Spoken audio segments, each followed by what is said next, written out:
and that is to do with the best way to unlock. Professor Mukherjee, to you first. You're looking at what happened in the United States where you are, you've seen what happened in Europe, and you understand the Indian psyche. My biggest concern is if you unlock too soon, people think khatam ho gaya, it's all okay, we can go back, and then you're, having marriages, meeting people, and then we can have the caseloads rise again. So what is, in the Indian context, according to you, the most sensible way of unlocking Bhramar? Thank you, Rahul, for that question. First of all, I'd like to just reiterate that we have gotten very used to very high numbers, but we are still registering twice the number of cases than the wave 1 peak, and 3 times more the number of deaths than wave 1 peak. So we should not forget about that. Relative calibration is always good, but we should look at the absolute numbers of people who are sick and who are experiencing pain and grief. So in terms of unlocking, I agree with Giri that it is probably going to be much more in a staggered manner, that some states which are controlling, for example, Delhi, if the case counts come below a level that we feel comfortable with containment, we are gradually going to release.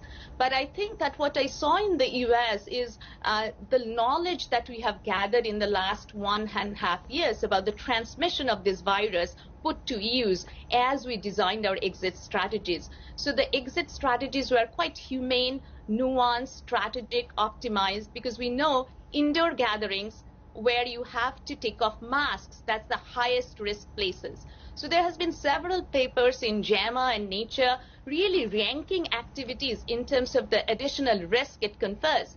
So as we are making these decisions, I'd really encourage people to make use of the science at a personal, at a community level, and really decide on nuanced strategies. And also, as we go out, we cannot make the same mistake again, that, as you said, it's over, relax. Hopefully we have learned from this really massive mistake that as we meet more people, we need to intensify. We really need to wear our mask. We really need to avoid large gatherings, particularly indoor gatherings, and use our personal prevention strategy.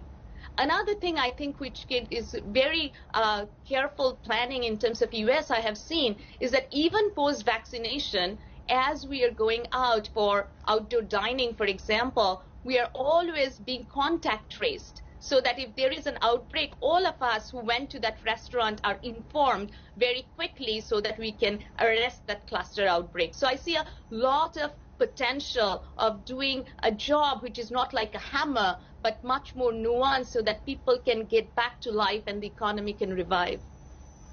Gautam, Menon, your sense of whether we can start relaxing restrictions from as early as next Monday? The Delhi Chief Minister, for example, said that the current lockdown is till Sunday and that there will be some easing of restrictions from next week onwards. What are the kind of restrictions that you'd be comfortable doing away with starting in just a few days from now? Let's assume Monday.